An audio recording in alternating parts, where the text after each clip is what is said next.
What is up? What is going on, everybody? I am back with the Mariners post-game recap. Before I get started, as always, hit the sub button if you haven't subbed. And you're watching the videos, hit the like button. Both help me out tremendously. Helps me grow my channel. Helps get it out to more people. So thank you to everybody that has done that. Truly, from the bottom of my heart, I do appreciate every subscriber I have and every like that I get on each video helps me out a ton. So thank you to everybody that already has. If you didn't see a post-game recap last night, it's because I didn't have one. I did a live stream during the game, so go back and check it out if you feel like getting the play-by-play from a Mariners loss. So I kind of did a quick recap at the end of it. After doing play-by-play for over 3 hours, I just didn't have the energy to go on and then talk about the game again and do all that. So my voice was hurting a little bit. So that's why there was no post-game recap yesterday, but there was definitely Mariners content on the channel yesterday. All right. So as you can tell by the title, it's deep breath time, everybody. And I'm going to say that to remind it because this just felt like a game that got everybody, at least from what I saw on Twitter, that's not the real world necessarily, but just what I saw, everyone kind of going, oh, no, throw it out. This is awful. This team sucks. Marco sucks. Like, it's all falling apart. Maybe that's probably not the case amongst most fans, but just from what I saw. And we need to take a step back. So the Mariners do drop.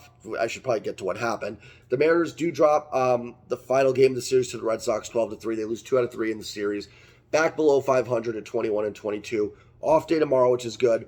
Tough series coming up in Atlanta. There's a reason I said 3-3 with Boston. Atlanta would be fine. That's going to require winning a series in Atlanta. So honestly, I'm not even against just getting one. You get swept, you go 4 games under, you're getting into trouble. If you can win one, you're a series win away from being back over 500. So, but not going to get into the Atlanta series right now. Going to focus on the game and just the overall aspects of the team. And eventually there is going to come a point, if they keep going this route, by game 150, I can't keep telling you guys to take a deep breath. My goal is always to be a voice of reason with things. There's been 43 games. There is 119 games left to go. The Mariners have had a pretty tough schedule so far. It's not trying to make excuses. They suck today. They stunk yesterday. Yesterday's game hurt a little bit more because Luis Castillo needs to be better and find a way, especially when the offense came back for him. This was going to be a tough one. I didn't like this matchup to begin with. Marco in Boston against that lineup is tough. That's not a game that I had a lot of optimism about. It's another reason why I really wanted them to get yesterday's. Then today could have kind of been gravy. But it's why that Sunday in Detroit stings a little bit, not getting the sweep there, because you put yourself in a position where you kind of like, we got to get that series against Boston, stay over 500. If you could have finished off the sweep there, this one would have hurt a little bit less too. But listen, nothing on my opinion. Let's start with the pitching. Nothing with my opinion of Marco has changed. I don't think he's any worse or any better when I praised him a couple weeks ago. He's a perfectly acceptable number 5 starter. If the Mariners have somebody better, great. I'm not against it. If you think Brian Wu is going to be better, if you think Emerson Hancock, despite some of the injury issues and being in Double-A, is going to be better, then I think you might be a little surprised at what might happen, but I get it.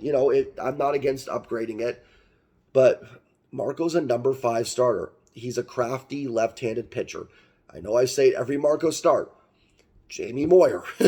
It's living on the corners. It's living with, it's not about blowing the fastball by somebody. It's about the fastball and changeup difference, which can fool a hitter.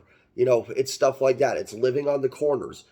And when you put a pitcher like that has a very thin margin for error in a ballpark that is a very hitter-friendly park against a really good lineup, this can happen. I remember Jamie having some really rough starts in Fenway Park with a lot of balls going over the fences and just having that outing. I expect Marco's going to bounce back and be pretty good at home against Oakland at his next start. I bring this up because I see people talking on Twitter about Marco being really inconsistent. In April, it looked like he was amazing, and now he's struggling. Guys, he's the same pitcher. This is what happens to these guys these crafty veterans that Wade LeBlanc, remember him? The guys that have to live on the corners and stuff when they're not 100% sharp. Now, can Marco get away with that against Oakland when he's pitching in Oakland or Seattle in bigger ballparks? Yeah, you can get away with a little bit more there. But in Fenway Park against Boston, you just can't. Now, regardless, Marco should be better than 1 2/3 and 8 earned runs. I don't want to sit here and be like, well, totally fine start. No, Marco was bad today. He 100% was. But he's been the same pitcher. His ERA is now at 6. He's not that bad. Like, he's not going to run a 6 ERA this season. But he wasn't going to run a 2.6 ERA or whatever it was back in April either. It's just not who he is. It's going to be in the mid to high 4s somewhere. It's a back-end starter. I think Mariners fans, and again, today was terrible. I'm not trying to say, oh, we're spoiled. You should just accept Marco's outing today. He was really bad. But we become so spoiled, I think, because he got Gilbert, Castillo. Bryce Miller comes up and has been amazing. George Kirby. All pitchers, I mean, they all have FIPS in like the 2s. I mean, that's incredible for 4 out of your 5 starting pitchers. And Marco's just kind of back there as this, soft toss and lefty number 5. I think if this rotation was Marco, Tommy Malone, Chris Flexen, now this team would be really bad, number 1. But I don't think anybody would be having a problem with Marco. They'd be like, yeah, Marco's fine. He is what he is. But because the rotation's so good, it's like, well, you can't have Marco because he's just terrible. He's a number 5 starter. He's a perfectly fine number 5 starter. He's probably not going to be here next year. You're going to have Emerson Hancock knocking on the door. Robbie Ray probably won't be ready for the start of the year. So maybe we'll have him start of the year. I know he gets a pretty big pay increase next year, but Marco's fine. There's nothing different about Marco from 3 weeks ago, from Marco to now. He's not going to be worse against Oakland because of what happened today. He's a back end of the rotation starter. He is perfectly capable of delivering good outings and getting you a few innings and turning that rotation back over to the big 4, maybe big 3. I don't know. Bryce Miller still got to earn it a little bit more than 3 starts, but you guys know what I'm talking about. So, I'm not, I'm mad at Marco. And again, 8 runs in an inning and 2/3 is awful. I'm not trying to sit here and say, yeah, Marco was fine today, but that's the kind of pitcher he is. And when you put the perfect storm together of everything, him not hitting his spots and then being in Fenway and being against the lineup, you're susceptible to the starts. I didn't like this one. This is one going in. I would have been like, Marco and Fenway, probably not the best matchup.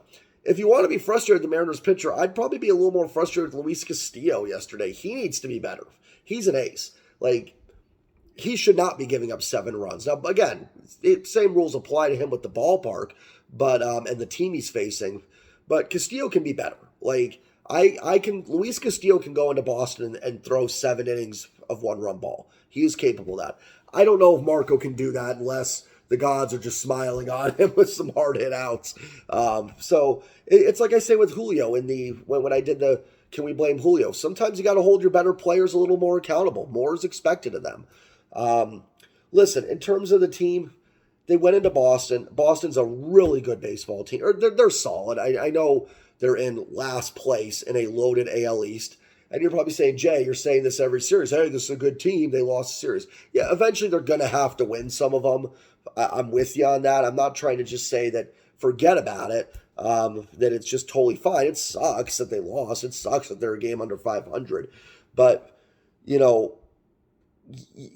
at me, and you can tell me to shut up about optimism if they lose 3 out of 4 to Oakland next week.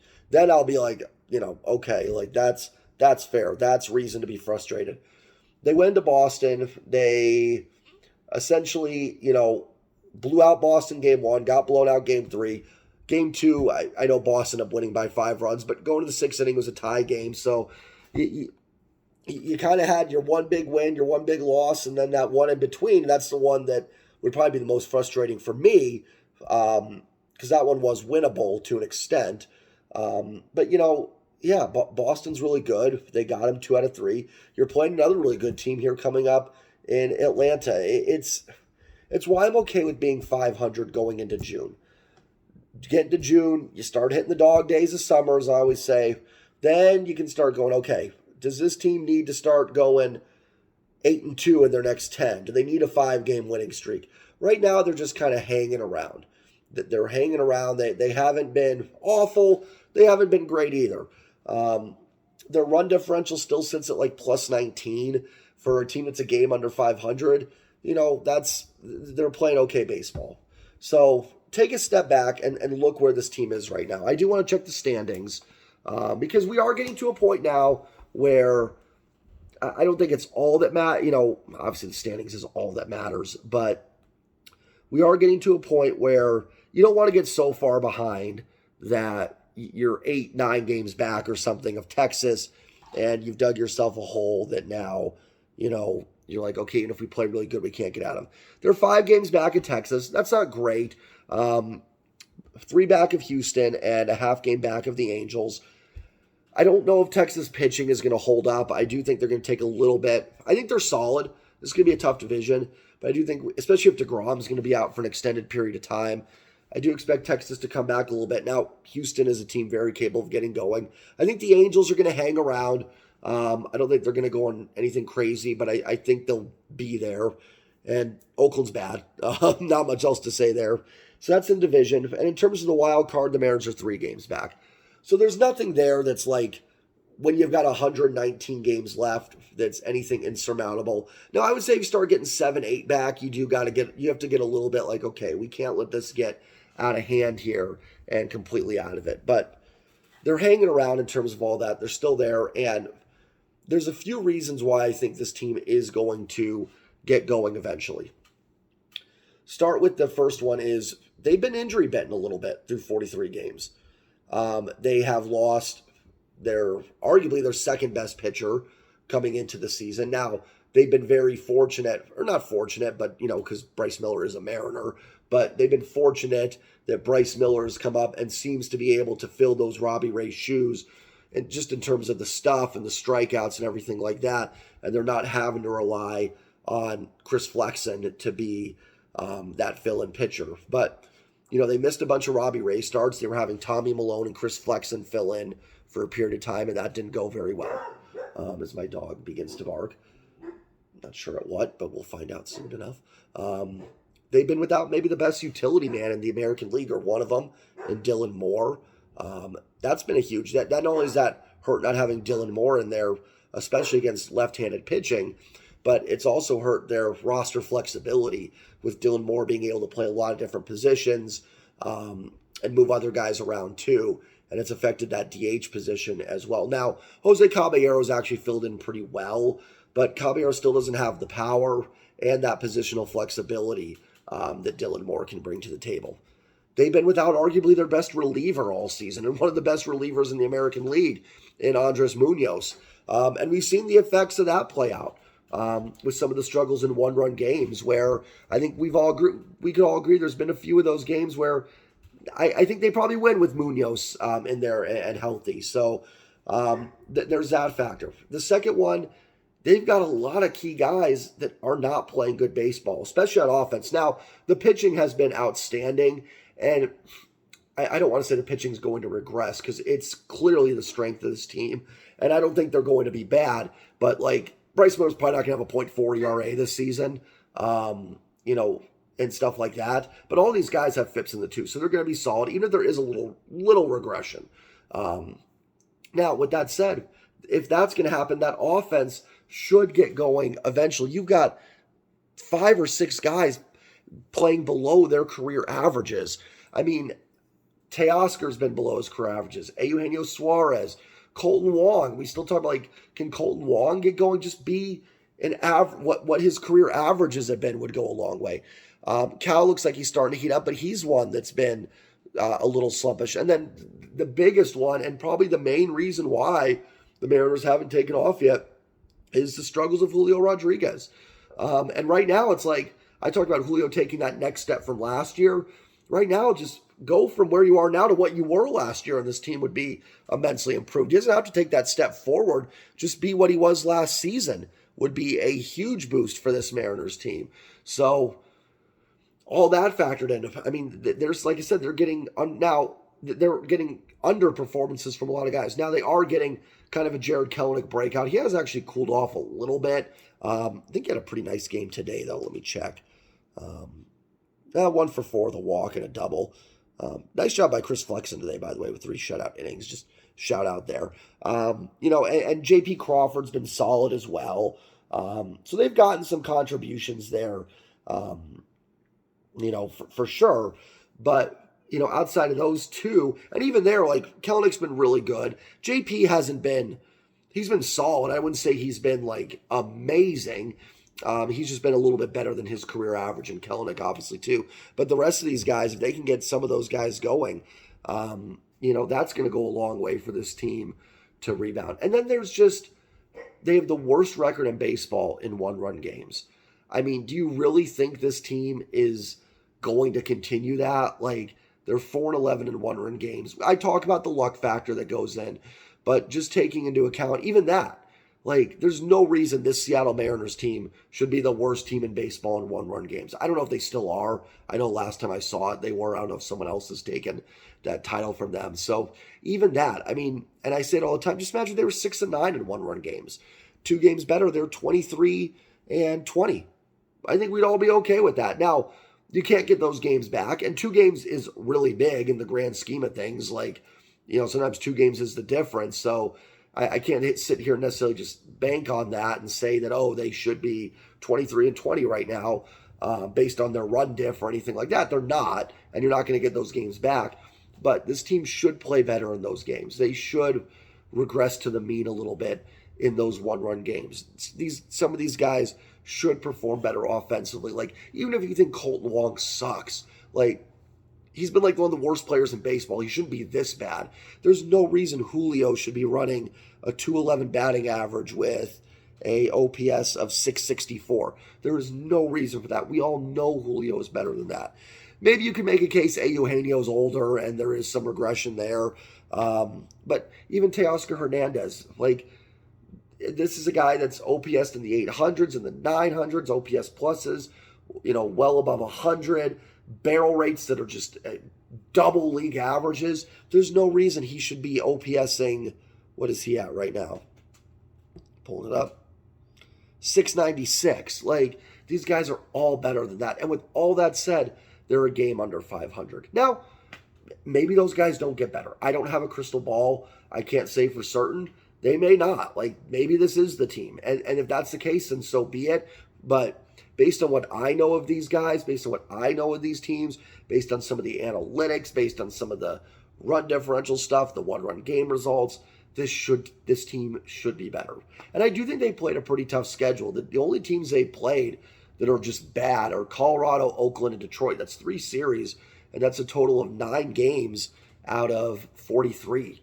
So now they need to play better against the better teams, at least try to break even there. But I think they're 8-2, or excuse me, no, they are, 8-1 against those 3 really bad teams. So they are beating up on the bad teams. They just got to get a little bit better, closer to average against the good teams. So, and the schedule does open up a little bit. Go down to Atlanta.